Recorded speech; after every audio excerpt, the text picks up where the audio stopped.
अहाँ सुनि रहल छियै मैथिली लोक धुनक प्रस्तुति।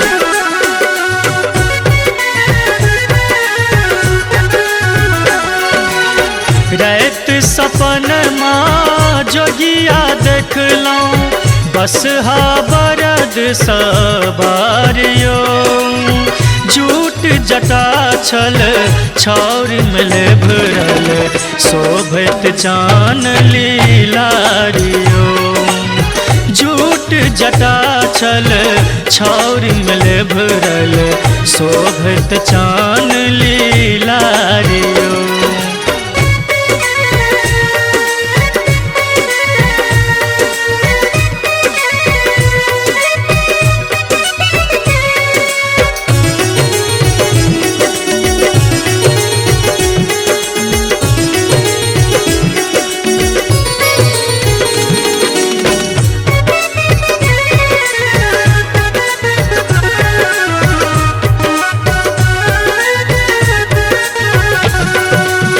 हाथ में त्रिशूल शोभत हुनका और माथ में गंगयो मन पड़ैया सिहरैया तन अखनो बारंबारियो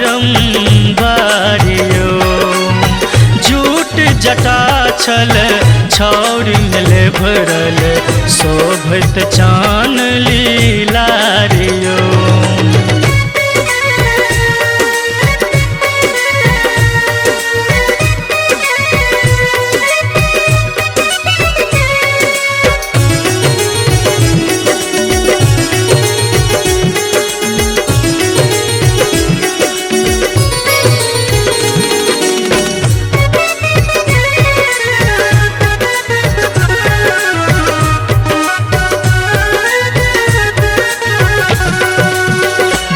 डिम डमरू बजबत हुनकर थोरहि छल मुस्कानियो कोन कारण भोला भेलखिन दुखिया लंग लाचारियो जूट जटा छल छौर में भरल शोभत चान लीलारियो।